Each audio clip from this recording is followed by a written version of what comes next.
just with Wesley specifically, is a guy that's not used to playing, started every game last year. How about him coming in and playing this way after not being in a game since the 28th? Exceptional performance by Wes tonight. That's the simplest way to put it. Incredible energy on both sides of the ball, but in particular defensively. In a game where this is a duck your head and drive the paint offensive attack without a lot of screening action. You need as many guys as you can that can contain the basketball. Two of our best containment guys, AD and Alex, being out. We definitely needed his toughness on that side of the ball, and then obviously hit some big threes, and on a night where we couldn't throw it in the ocean. So he was great, and I thought Keith, a true pro, stayed ready, played a really good basketball game as well. Didn't get as many offensive opportunities, but both of those guys, were crucial in us getting this W tonight. Frank's second straight big minute game for LeBron. Of course, hasn't missed one this year in his season. As impressive as it is, do you want to try to stay away from that? How do you gauge that long term versus you want him in there to win the game? That balance there.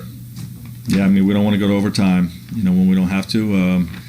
But obviously he's going to want to be in there then, and we definitely want to be responsible with his minutes.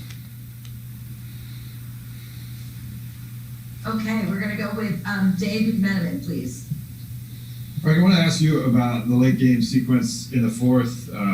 First off, the coach's challenge, where you won the challenge, but obviously ended up giving OKC another shot at it because there was a tip-off at center court. And then also, when you're up three in late game situations, you like to play it out? Or are you a guy who likes to foul on the floor? What's your kind of coaching technique there? Yeah, if we have an approach for that, we prefer to foul if there's an opportunity intelligently to do so, and that typically means that the ball is inside the three. The guy's bringing the ball up to court. It's risky. Our rule is to downward dribble if we can take one. We will try to take one. But if you're unsure, play it out is kind of how we play it and make them make a tough shot. Shea made a hell of a play with the shot fake and jump in, and you live with that. But we have situational ways that our guys are trained when to take the foul in that situation. And then the challenge, Frank. Are you comfortable with the way that played out? Would you?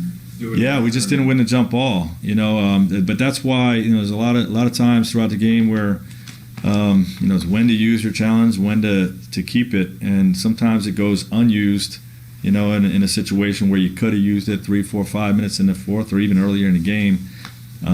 We try to keep it till the end of the game, and for that situation specifically, tonight it worked out that we were able to keep it. We had it. And that was a key play because it was all ball on a play at the rim, and we prevented those free throws. We just got to win the jump ball. Okay, Bill Orm, please. Hey, Frank. It's a 5-game winning streak for you guys at this point.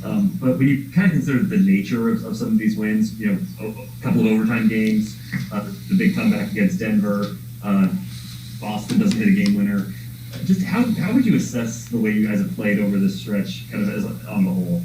Yeah, certainly can be better. I want to improve our discipline, but I feel like our guys are playing hard. We're not shooting the ball well right now. We had a ton of great looks tonight from the perimeter, and they didn't fall. When you have a tough shooting night, you got to win it with your defense, and that's what we did. We buckled down. In the second half was better defensively than the first half. And in overtime, they scored 2 points. It's imperfect, but we enjoy wins as part of our culture. Is we talk about like there's going to be some quote unquote frustrating wins that we're going to enjoy and that we're going to learn from, and move on to the next game. And I think this team showed us why they got 7 road wins with how hard they play. And I think tonight's game is a good lesson for what we're going to face in 2 nights. It's not going to be an easy game. Okay, Kyle Boone, please. Frank, I actually have 2 questions, but first I just want to follow up on Bill just asked, is there a correlation between sort of the lack of gym time, practice time, and the shooting you guys are going through? I mean, is it just like guys are having a harder time going to the gym or getting reps? And as a separate question, what did you get from Dennis in that final minute of regulation on both ends. Yeah, well, he's one of the best on-ball defenders in the game. So I'll start with that one. I have to go back and look at the tape. I know he hit some big buckets for us. Got fouled, I think. I'll have to look at the tape, but he's been key for us in a lot of these late game situations because of what he can do on both sides of the ball. And the shooting correlation. I think it's just sometimes you guys get a little heavy legged at certain points throughout the season. I feel like we're a little bit there right now, and we just got to fight through that stuff. Okay, Dan Woodkey, please. Frank, I apologize if I have some audio stuff on my end. It's a little glitchy up here. How much of what we're seeing kind of along the lines of what Bill and Kyle were just talking about is just sort of the cumulative effects of everything since, the short off season, the energy that the team would maybe get from coming into camp, but sort of now the realization that, there's still 50 games left in the season. Is that going to be, do you think any of that is happening right now? Yeah, possibly, but we're not looking at that. We don't want to make excuses, and it's just the situation we're in. This is the hand we've been dealt, and we're not looking at that as an excuse. We just got to keep grinding and keep putting in the work. That's what our culture has been about here is focus on the work, be diligent in our preparation, our daily growth in the film room. And in our shooting repetition, and all those types of things. So we'll continue to stay the course with those things, and those things will play out in a positive way over time.